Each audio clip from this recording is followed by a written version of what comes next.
right, so our first semi-final match here. Andrew's playing the wrong game. Playing Yu-Gi-Oh! In this picture with the Yu-Gi-Oh! Card. It's okay, he's got big numbers here. He's playing ramp. Sure, yeah. It's about as big as Yu-Gi-Oh! Cards there, right?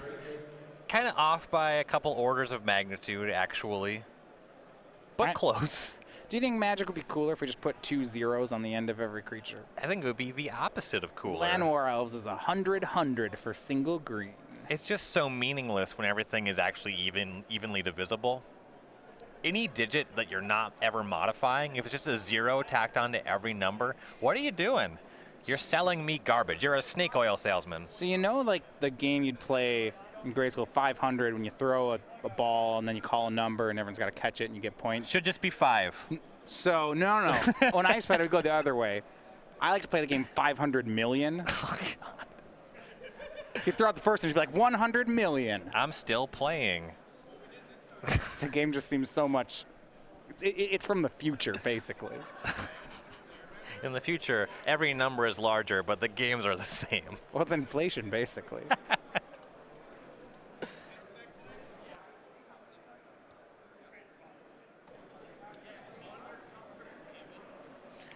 For Tom Ross, adding up to 500 or 500 million can be difficult attacking for 2 at a time.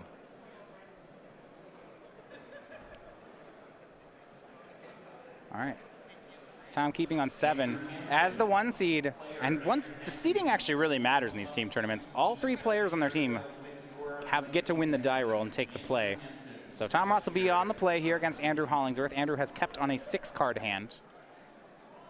Oftentimes on the draw, a 6-card hand is fine, but you have to remember that Andrew's playing Ramp, a deck that wants to avoid mulligans more than most. Yeah, you'll want it to be a good 6. Couple wins on the deck registration sheet. 3 main deck Kozilek's returns for Andrew. And there are 2 Hour of Devastations as well further up the curve. That one's a little more difficult to convert in the matchup, but 4 Abrade to help catch up as well. Bomat Courier will start the game for Tom off a Sun-Scorched Desert, swinging in. Interestingly, Tom's starting on the Desert. It's free. Had wondered whether or not it meant he was keeping a no-red hand. There's no way you can do that. No, but you can make your opponent think you did. He'll walk away and tell his friends, man, my mono red opponent kept all colors, and then he drew the mountain.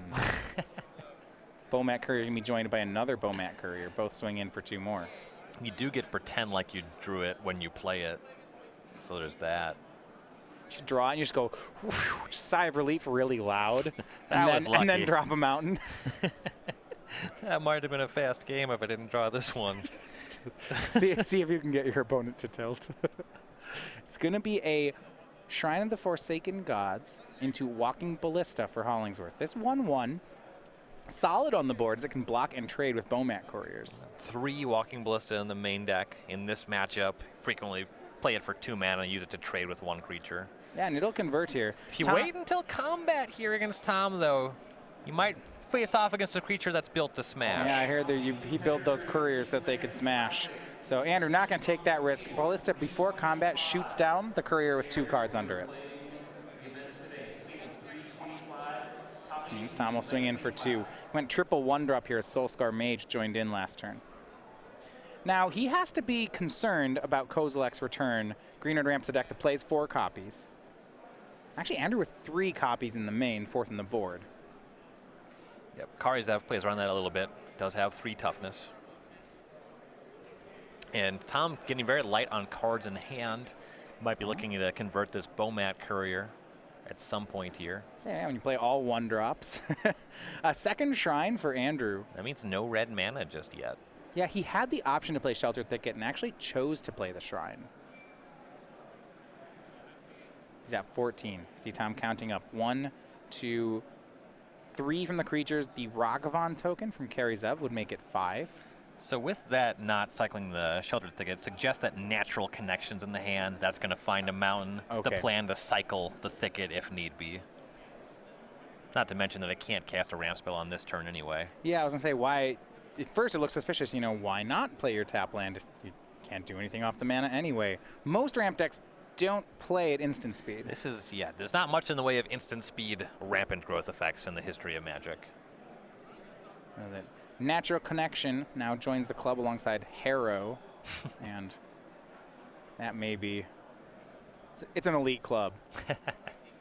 Swing with 3, Ragavan token enters, so 3, 4, 5.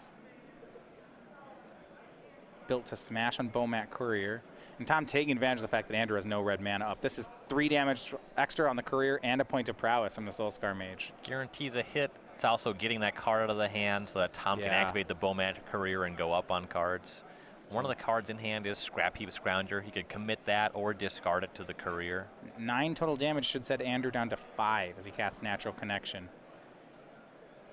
And it's one of the questions I have when you talk about a ramp deck in the format, or just a format in general, is does ramp beat aggro? If you take your low-end aggro deck and your ramp deck, how fast is the ramp deck? Some formats, this is depending on the sweepers, it's a great matchup for ramp. Other formats, it's a disaster. With the ramp spells starting at 3, and with Kozilek's Returns being one of the big draws, also starting at 3, it's a pretty awkward matchup for the ramp deck. It certainly looks like it. Andrew at 5, and his deck's doing what it does. But what it does just isn't quick enough here. There was a lot of pressure for him just to have a turn 3 Kozilek's Return. And if he had a return here and waited until combat, he could take care of the Ragavan in the combat. He'd still take the hit from the Karizev, risk getting hit by the Soulscar Mage, and if there's a build to smash, then it's really just a disaster. He just loses that game.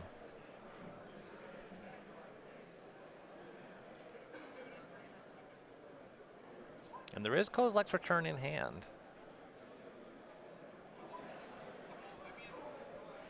If he just fires off the return now, then still gets hit for 3, just on the board. It's a tough spot. Yeah, here's Sheltered Thicket. Said he had it. Saw him Haley play last turn. Even with Kozilek's Return in hand, if you see Hour of Promise here for Andrew, but he's just running out of life points. Says go. Tom just untaps. Continues to put cards under that Bomat Courier. Draws Magma Spray. That one not really going to do much of anything in this matchup. No, but Tom can force action. This swing is for 5. It's lethal. Andrew has to make a play. Amusingly, Magma Spray can be a pump spell for the Soulscar Mage. Ooh. And actually, well, I suppose if the return tags the Ragavan token, that makes it so that would not be lethal. Here's the 2-1, and another card under Bomat Courier. Does Andrew have anything? Here is Kozilek's Return. Yeah, Tom could Magma Spray Ragavan, maybe. It Magma Spray that, or the Courier, sack the Courier to put those 4 cards in his hand. Sure. It would save the Soulscar Mage. Seems good. The Magma Spray is not really likely to meaningfully convert in any other way.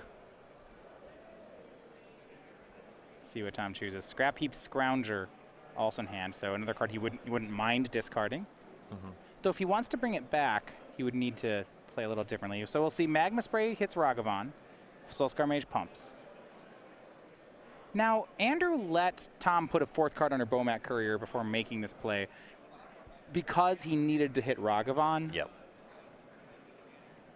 Suppose he could have made the play pre-combat. No, then he still... you have to hit Ragavan. Yep. Awkward timing. Tom uses Courier to discard the hand and draw 4. If he draws a black dual land, he can make Scrap Heap Scrounger out of the graveyard, and he does, Foreboding Ruins. And still just maintains lethal on the board. Right, and the end step's so important here. You see Hour of Devastation drawn by Andrew.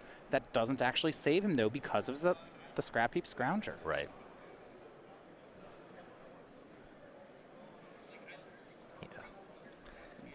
Neither Hour of Devastation nor Hour of Promise would really do enough here. Casts Hour of Devastation, leaves the colorless mana up, so no Magma Spray. Well, Tom says got Scrap Heap Scrounger. Only has 2 red sources. Also no Magma Sprays in his main deck. So game 1 goes to Mono Red Aggro and Tom Ross. Taking the win of the die roll and really capitalizing the fact that his deck is much faster here. Oh yeah, by a lot. All right, you see Andrew goes toward the sideboard. He's got to bring that curve lower if at all possible. Let's look at some of the cards he has to do it with. 4 Thought Not Seer, 3 Tireless Tracker, the 4th Kozilek's Return, 2 copies of Magma Spray, a Chandra Flamecaller, 2 Crumble to Dust, an Hour of Devastation, and then a copy of the split card Struggle. Yeah, so the biggest cards here, the Kozilek's Return and 2 Magma Sprays, good removal spells. Struggle to Survive is a little bit loose as a removal spell. That's actually largely used as a graveyard hate spell because a Survive can shuffle in an opponent's graveyard. Struggle a little inefficient as a removal spell. Thought Not Seer is actually pretty reasonable in this matchup because it does lower your mana curve. You know, you want to get some of these Ulamogs out of here, and you can get a look at Tom's hand, remove something, and have a really good blocker on the battlefield. Yeah, and this is another matchup where those Eldrazi Obligators, Karzev's Expertise is on Tom's side. It could be good. When Andrew boards his curve down this much, so we're losing some number of these Ulamogs and World Breakers, how many do you feel? I don't like any of the cards in those in the matchup, but he needs some of them, perhaps, so that his Kozilek's Returns can still hit. Yeah, it is nice to be able to rebuy them. You know, he has 4 Ulamog and 3 World Breaker. He wants to go way lower on this stuff. Yeah. And there's a question of whether Hour of Devastation is even good or how good it is. When you have 4 Kozilek's Return post sideboard and you're bringing in a lot of 1-for-1 removal spells, you can't just wait around to play a sweeper against this deck. So many of Tom's cards just have haste. Yeah. Do you have a thought as to how low can he go on the Eldrazi, the ways to trigger return? So you do have ways to present damage with Hour of Promise, producing zombie tokens. If you only leave in a couple of them, you can always use your Sanctum of Ugins to find another one when you draw one. So, you know, maybe like leave in a couple of the World Breakers and an Ulamog. If it was all possible, I would try to be off Ulamog entirely, but leaving one in to trigger off of your Sanctum when you cast a World Breaker seems reasonable. All right, on Tom Ross's side, his matchup just continues to improve. 3 copies of Blazing Volley, 2 Aethersphere Harvester, 2 Harsh Mentor, 2 Hanweir Garrison, an Invigorated Rampage, a Chandra's Defeat, a Magma Spray, an Eldrazi Obligator, a 3rd Chandra, and a Karizev's Expertise. So the threat and effects, like you said, they're going to be quite good here. Eldrazi Obligator, Karizev's Expertise, those can steal some damage here. Hanweir Garrison, because it survives Magma Spray and because it survives Kozilek's Return, seems pretty reasonable here. There's an argument for bringing in stuff like Aethersphere Harvester and Chandra Torch of Defiance just because the removal spells coming from Andrew's deck aren't going to be able to deal with them. So that stuff all seems fine. Yeah, but the big hits are going to be the threat and effects here. Right, he has those. So there's some sideboard adapting for Andrew, but I guess when he's on the play, it might be good. I'm still concerned that if he wins this, what might happen when we go to Game 3. Right. All right. Speaking of another match that's going to Game 2, though, over on this Modern table, it is Todd Stevens taking Game 1 over Burn. We saw this full matchup earlier, and it's a disaster for the Burn deck. Yeah, so much of what Todd is doing is just so good against Burn. Voice of Resurgence on 2 is usually worth at least 2 cards. Courser Crewfix, really the same thing. So hard to answer, so good against all the creatures. Collected Company into all this stuff. It's a really nice matchup for Todd. And we'll get a report on our Legacy table. Looks like they're just finishing up their game as well. So the next set coming out, Ixalan. I know it's a ways away. We haven't even had the Pro Tour yet for Hour of Devastation, but what we do know, is a playmat about Ixalan with a bunch of animals on it. That's going to be showing up at a pre-release near you. This is the Jolly Rover. It's this roving band of scourge pirates on the sea. And look at them. They're just so fierce. We have their captain there in the red jacket. I just noticed that there's sea monsters in this picture. I didn't even in the waves. There's some spooky stuff out there. That's okay. You got a cat. Cats eat fish. There's just more to this art every time you look at it. Yeah, you can. This will be given away at pre-releases September 23rd, 24th, and your store can be involved. Ask your local store to sign up today, and they can do so at starcitygames.com/pre-release. Well, it's not exactly a clean sweep for the #1 seed. Over in Legacy, and that's the tough matchup indeed, it was Dan Savage with Sneak and Show winning the first game. And that should be a pretty good matchup for the Sneak and Show side. Yeah, and that's why this standard matchup matters so much. It is favorable for Tom Ross. It's probably the closest matchup of these 3. I'd believe that, yeah. Which isn't, I don't think that's a great sign for Andrew Hollingsworth. He's behind here, both on the scoreboard and on the deck sheet. He does get considerably better post-sideboard. Okay. Has less expensive nonsense, way more interactive spells. He has things he can cast. I guess the plan was Tireless Tracker into Magma Sprays and Abrades. That could work.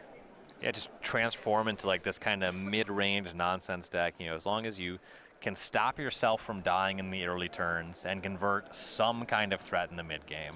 So when you start cutting all these Eldrazi's, does it affect the card Hour of Promise? This is the 5-mana ramp spell. Yes and no. If you were playing the Desertless version, then it does, and yeah, this is the Desertless version. So if you have deserts, Hour of Promise still can make 2/2s, but if you don't, it's just a ramp spell. Right. And for Andrew, and actually likely doesn't have deserts, those make him take extra damage. I don't really want to do that against Tom.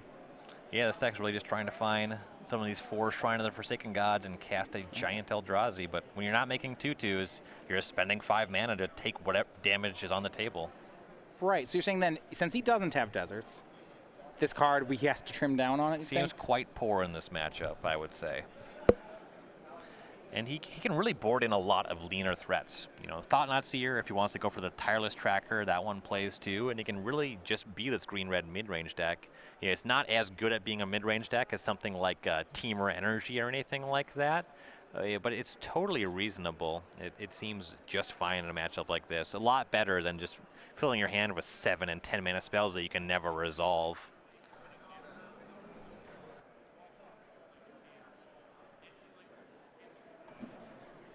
All right, deck lists go back away, meaning they're going to shuffle up for the second game. Andrew on the play. I'm interested to see the 60 he's going to present here, what the strategy is. It's tough because a ramp, his deck's defining element, the ramp part, is what he has to get rid of here. Yeah. So he becomes green-red stuff. And it is interesting, too, because ideally, your idea of your deck is that you're a good ramp deck, and you board into a bad mid-range deck, but that's just what you have to do for the matchup. Yeah, and you mentioned the green-red mid-range. The idea of it, say a Teamer Energy deck, pretty good against mono-red. There's a lot of play there. So if you have that basic strategy, but you downgrade your deck, you know, don't have Harness Lightnings. Lining up in terms of strategy and philosophy matters so much more than in just abstract quality of deck. Nothing's happening in the abstract. Games happen in reality. Right. It's all about how the cards match up. There's legacy decks that lose to standard decks. That's just the reality. You can say in some matchups, I mean, it was very interesting to me, you know, oh yeah, Control's generally really good against Burn. Yeah, it's fair. And then you go over to Modern, say play blue-white Control against Burn, and you're like, well, there actually aren't counter spells in this version of Control. Right. So, you know, Supreme Verdicts don't work here. Give me some Control deck against Legacy Burn. That can be a rough go for the Control deck as well. It's because of the free spells out of the Legacy deck. Yeah, that's when you start getting to the quality of each deck, to be sure. But you know, like, we'll see here. Second game, Andrew on the play. And here we go. Game trail starting off for Hollingsworth. See a Thought-Knot Seer hanging out in Andrew's hand. Now, he's not on the desert version, so how is he actually casting this Thought-Knot Seer? It's a good mix of colorless lands, 4 Shrine of the Forsaken Gods, 3 Sanctum of Ugin, largely to facilitate large Eldrazi shenanigans, and there's also 1 copy of Drownyard Temple. So 8 total color sources, and he has 1 in play. Shrine was his second land. Tom, once again, though, on the curve out, Falconwrath Gorger will play into Scrap Heap Scrounger. The Drownyard Temple is actually kind of a cool thing. There's no way to discard it or go over it in your deck, but it's the best land to use when you're using it to rebuy World Breakers. Yeah, we saw some of that. If you go way back to when Magic Origins was legal, there was green-red ramp decks which would frequently Tormenting Voice and Magmatic Insight away the Drownyard Temple and then use it as a ramp spell, and you'd play 4 of them in green-red ramp. Nothing, and they played World Breaker too then. Nothing as fancy as that, but the World Breaker Temple interaction is still pretty nice. Right. Those decks were awesome. I liked that. When my ramp decks have that level of play to it, that's really fun for me. See, once again, a double Shrine start for Andrew. He does have removal here, though. Looks like the struggle to survive may have come in just for the front half. It's another kill spell. Yeah. Might have an opportunity to make Tom get rid of the Scrounger out of his graveyard with the survive side, too. I can only hope.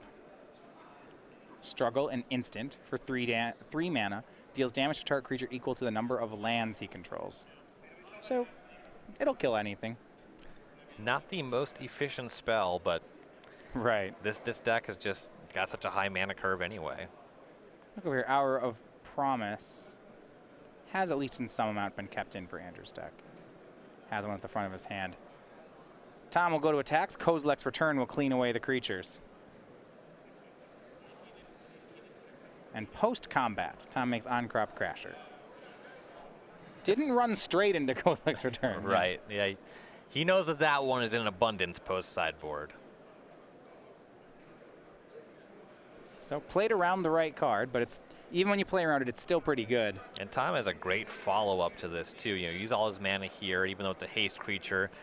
You don't take that mana forward to the next turn and be able to follow up this Crasher with a Chandra Torch of Defiance on the following turn. And that's really nice because the green-red ramp deck doesn't have straight removal for a Planeswalker and is not particularly good at making attackers. He could get a lot of value off that Chandra. Oh, yeah. Oath of Nissa. And actually, that's going to be a cycle of one of his ramp spells Beneath here. the Sands. And makes Cinderglade.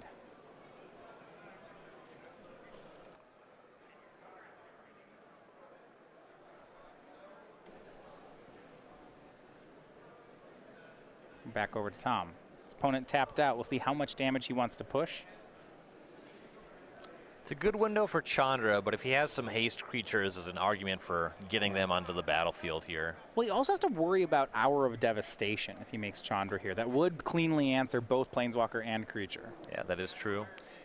No black mana just yet, so he wouldn't be able to bring back Scrap Heap Scrounger here.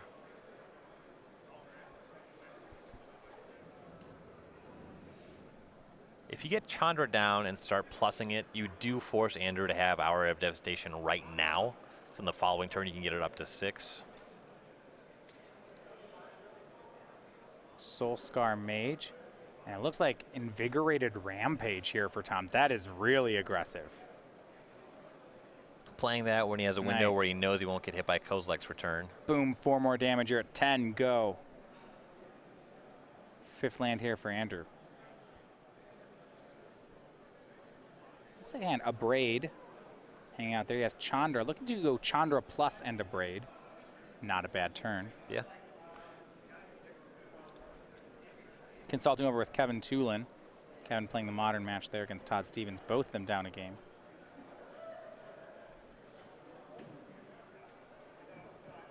There is still Thought-Knot Seer in Andrew's hand. I'm interested to see just how he plays that one. Right now, if he runs it out, it would get hit by Chandra, or would be forced to take Chandra. He will cast Torch of Defiance. See there, Oath of Nissa, helping him tap the lands. Yeah, double red, no problem. Yeah, as much as you want. Chandra pluses, looks like to make mana. And here's a Braid. And with Chandra on the other side of the battlefield, that does make Tom's Chandra quite a bit worse. Yeah, Andrew's had a lot of removal. We see here 2 copies of a Braid and 1 copy of Struggle to Survive. So 3 kill spells here. And he's debating whether he wants to play Struggle, I think, or the Abrade. Struggle, he has the extra mana actually for it, but it does deal more damage in case of a card like Glorybringer or something big out of Tom's sideboard. Yeah. No Glorybringers here, and deck lists are face up. Okay, I guess Harvester, I don't know if that'd be there. What is the biggest toughness that Tom has? We start eternalizing Earthshaker Kenras, those are 4/4s.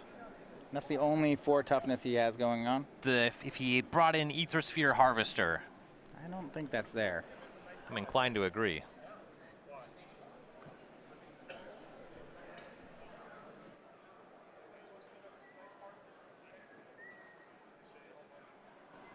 So Struggle to Survive, that's a 1 of an Andrew's hand. The kill spell half of it, Struggle, instant. The other side, Sorcery, But here's something that you can't kill with struggle. That'd be an indestructible creature, and Tom has one of those. The other card in his hand was Hazaret the Fervent. Huge turn for Tom. So he swings both, and look at this. He just ignored Chandra with Hazaret there. Went Chandra straight doesn't upstairs. Well, Andrew could get to 8 and still not be able to cast 8. Ulamog. We could cast. We could World Break the Hazaret. No, it's not. No. Yeah, That's not the. These gods are not enchantments. These gods don't get killed by World Breaker.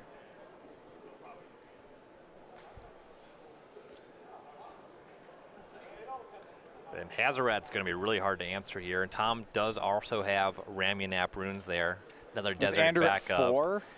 Multiple ways to get some direct damage in here. And if Andrew doesn't win this game, Kevin Toolan is going to have to get 2 sideboard games against Green-White Company.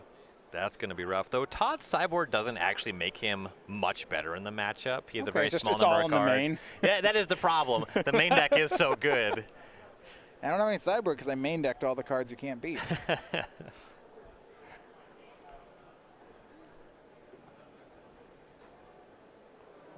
Plus here from Chandra will exile a top card for Andrew.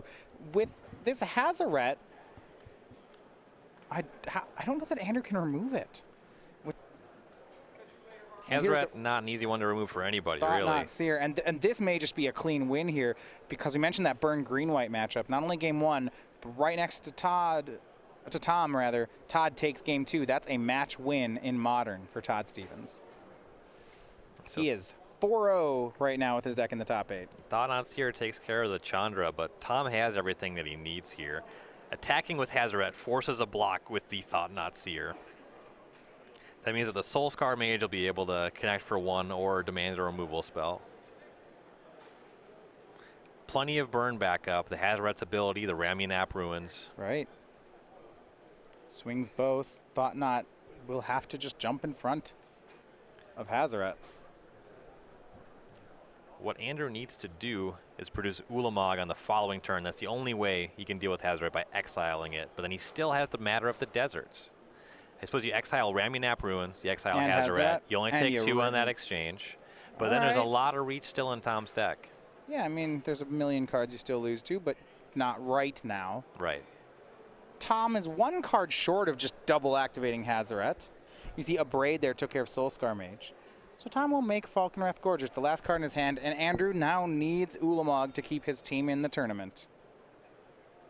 He's not even sure if it's in his deck, but you better hope it is. Chandra. Plus. If it pluses, though, can he cast Ulamog? So he has 2 shrines, currently 6 lands on the battlefield, so that only gets him to 9 with another land drop, unless it's a third shrine. Yeah. And he doesn't have any plays like a Thought-Knot or a Chump Blocker that can buy him another turn because of this Ramyanap Ruins. Mm-hmm. And Tom with the requisite mana to activate that on the end step. World Breaker is the play from Chandra. That'll put Tom to 18. He's not going to cast that. He loses on the board if he does. What's that other card he's got? Struggle to Survive. One we don't know about. It's looking like Thought-Knot Seer. That is not going to do it. Thought-Knot Seer. And Tom says go. Tom says take 2 off this desert. Untap. Draw. How about another hit off Ramyanap Ruins? How about a card to discard to Hazaret? And that'll do it. Games 1, a 2-0 win for Tom Ross, a 2-0 win for Todd Stevens, and the 1 seed moves on. They win the rematch, and they are going to the finals. And that matchup did look really rough for the ramp deck. Just with how much lower to the ground the aggressive red deck is, that's going to be really difficult. Yeah, and a great tournament for Savage, Toolan, and Hollingsworth.